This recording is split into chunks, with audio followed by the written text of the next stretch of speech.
NFL free agency is practically over, and I want to do a mock draft and really see where things stand currently as we approach the end of March, less than a month away before the start of the 2025 NFL draft. It seems pretty crazy to say that out loud. I haven't exactly decided what kind of mock draft I want to do today. Probably what I think each team is going to do is what I'm probably going to try and do. And with the first overall selection, it's easily, in my opinion, going to be Cam Ward out of Miami.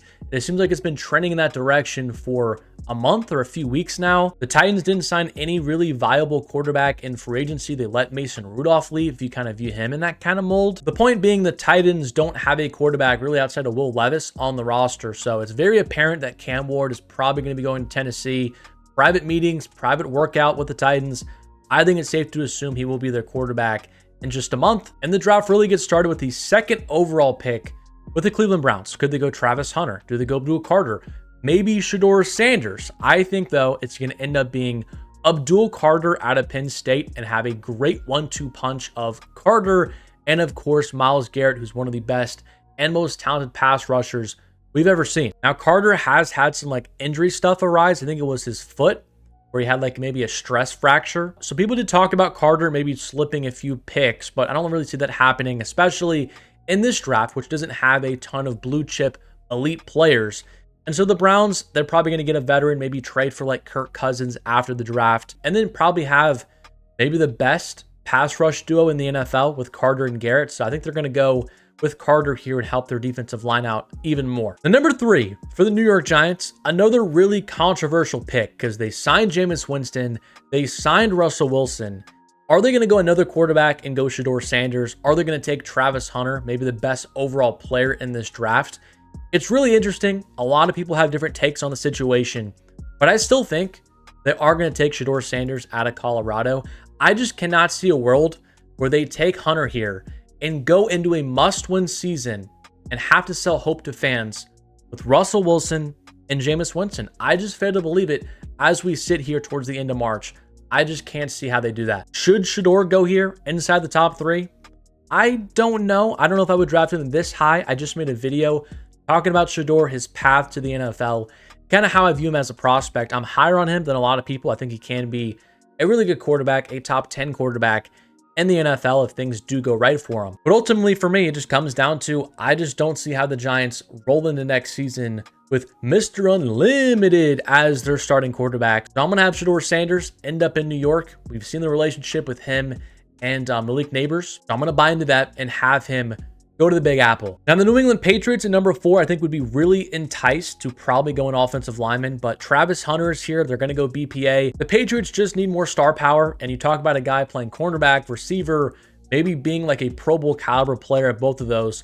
Hunter is going to be a great marketable player for the Patriots, and they also could really use his services. They really struck out on every single major receiver in free agency, whether that was Chris Godwin, trading for DK Metcalf, even T. Higgins. I mean, they couldn't get either one of those guys, so they need some help with the receiver. I think Hunter will probably play 10 to 20 snaps a game at receiver and then play full-time cornerback. I think that's just a more easier transition for him. And him with Christian Gonzalez would be a fantastic cornerback duo, maybe one of the best in the league instantly. So I'm going to have Hunter go number 4 to the Patriots, and now the Jacksonville Jaguars at number 5 are kind of left in a difficult spot here. I do think if the board fell this way, they would probably go Mason Graham out of Michigan.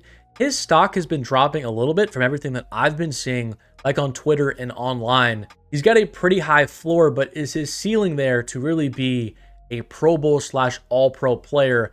That's kind of the debate right now. I think for the Jaguars, they just want to have some more beef at their interior. And Mason Graham, you just know he's going to be a guy that can step in right away and just be a functionable, good player. They signed Eric Armstead to a huge contract last year. He wasn't great. He's over 30 years old. He's fairly expensive. They're going to probably try to look to move off that fairly soon. So Mason Graham going to Jacksonville. And the Raiders at number 6. I know this has been a very popular Ashton Jeanty landing spot, but I just can't see it happening. I just don't see how Tom Brady, kind of the new guy, that's a big part of that organization, spending a top 6 pick on a running back. It just doesn't make a ton of sense to me. I'm going to go Tetairoa McMillan, another guy that's been talked about maybe falling in this draft. I don't quite understand it. He's got tremendous size. He's got pretty good speed and mobility, elusiveness for his size. He needs to work on his route running a little bit, but I think right away he's going to step in and be a guy that at least you can throw up 50-50 balls to, get him in space. I think he'll be a really good weapon at the next level. And the Raiders, they need some help at receiver. They do have Jakobi Meyers, but outside of him, nobody's really scaring you outside. I mean, they did bring in, I think, Hunter Renfrow for a workout, but I mean, come on. The New York Jets at number 7. Let's go Will Campbell out of LSU. I'm just thinking about Aaron Glenn and kind of this new regime. Glenn is coming from Detroit, and the biggest advantage they had on their team was their offensive line. It was like the best in the league. They really just mauled over people every game. And the Jets, I think, are going to want to take up that similar identity. And Will Campbell, I think, is the consensus best offensive lineman in this draft. Obviously, there's questions, his arm length, if he's going to be able to play tackle at the next level. But if he can or not, I don't think really matters for the Jets because you usually just play your best 5 offensive linemen anyway. And Campbell, he can fit in anywhere on the offensive line. I think he's going to be like an all-pro guard if he does end up there. And hey, maybe he does stick out at tackle or just have the flexibility to kick out there if the Jets need him to. But I think Will Campbell is going to be a great player. And the Panthers at number 8, I've seen this mocked a little bit more. I'm going to go Mike Green out of Marshall. I think his stock has been really rising up as well. He led the country in sacks this past year. Obviously at Marshall, not the greatest competition, but still fairly impressive. He also tested really well, I think, at his pro day. So put up a lot of good metrics there that really helped out his stock. He does fit the Panthers scheme as well. So I think he could be a guy that's really fascinating for them off the edge. And they just don't really have a ton of talent on their defense. They did address like the interior of their defensive line in free agency. They still need a pass rusher with Jadeveon Clowney. And I think Mike Green is a guy could be a fascinating pick for them inside the top 10. For the Saints at number 9, I'm going to go Shamar Stewart out of Texas A&M. They need some more pass rush help, and Shamar Stewart's another guy that has really helped out his draft stock with the combine. He tested like an absolute freak. He did not have a ton of college production in terms of sacks, but there has been some talk about kind of the positioning he was in, the role that he had to play in the Aggies defense. If that lack of production is solely his fault or kind of just the scheme and what he was asked to do. Nonetheless, though, with his measurables and his size, he's going to go very early in the draft.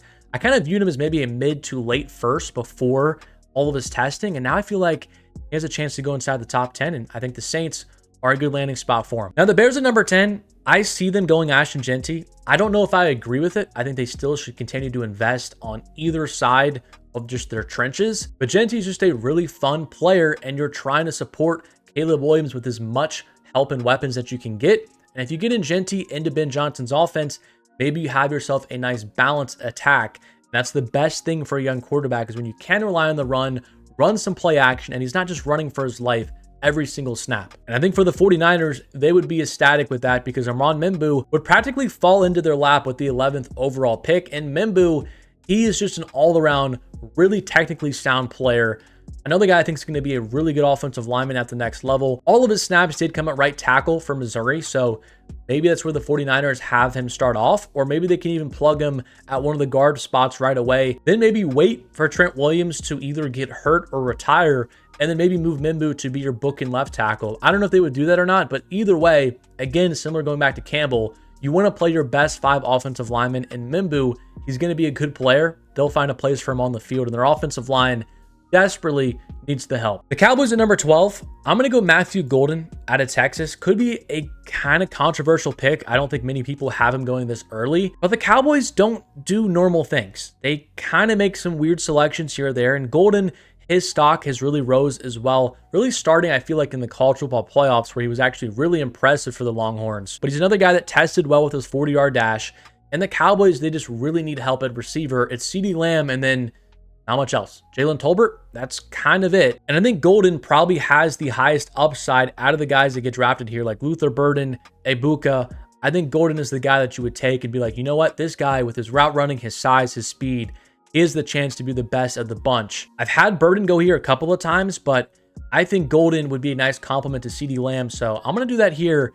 Let me know what you guys think about that pick. With the Miami Dolphins at 13, another place where I've had Tyler Warren go here a ton. I've had Malachi Starks go here a ton.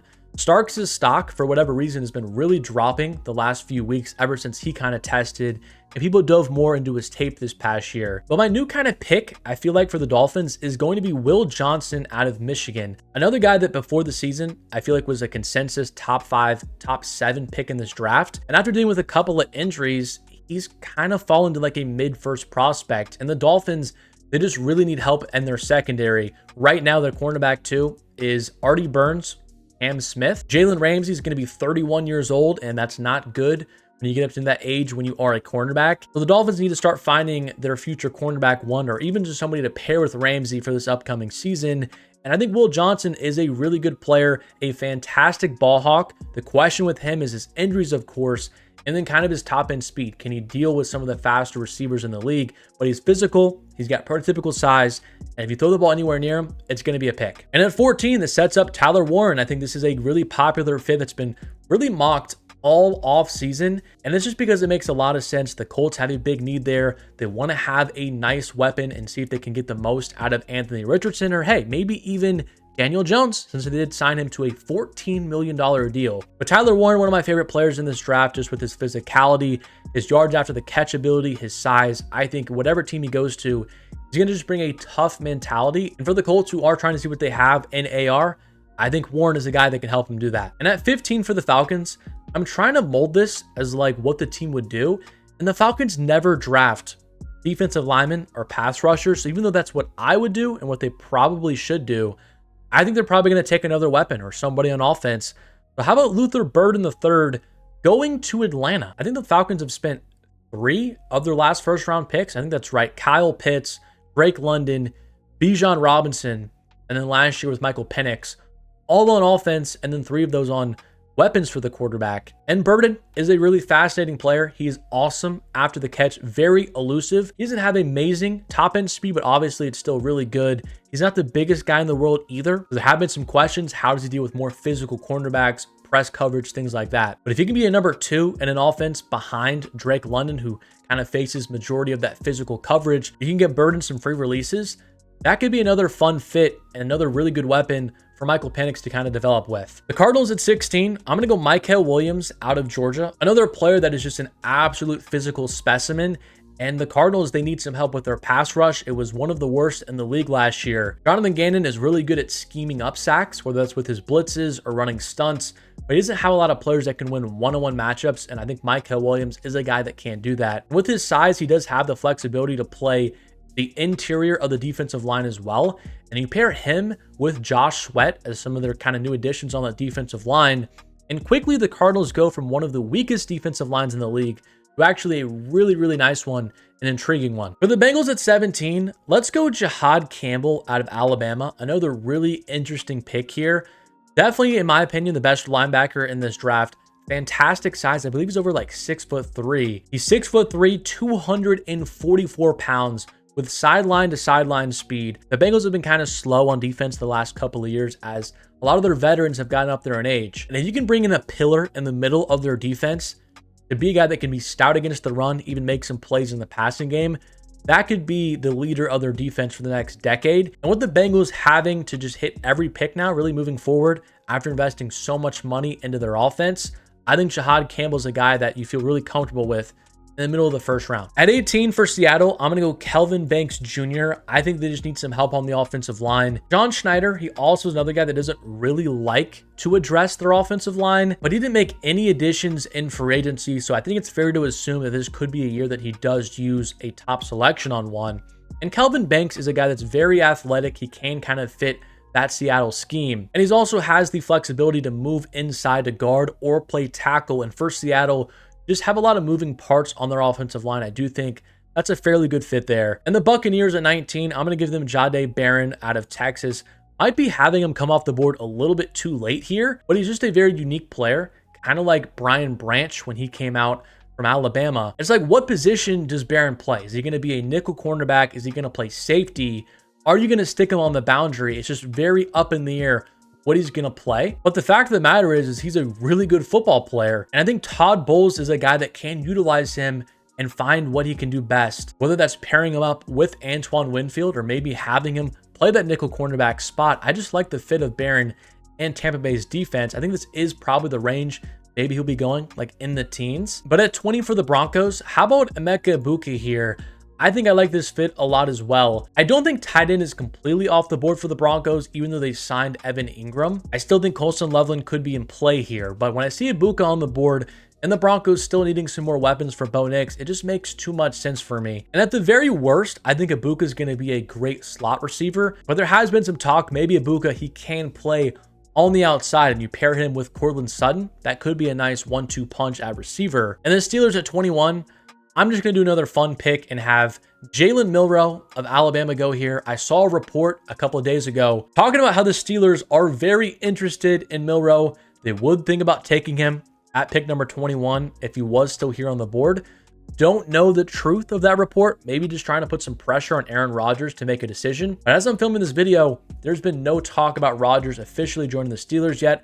I actually saw a report from Schefter that Rodgers is still contemplating retirement. So if the Steelers don't get Rodgers, I don't know what they're going to do, because Russell Wilson now is a part of the Giants. They cannot bring back Justin Fields because he's on the Jets. Are they going to ride out the season with Mason Rudolph as really their only quarterback? Will they take maybe Jackson Dart? What are they going to do if they don't get Rodgers? I'm kind of exploring that scenario here.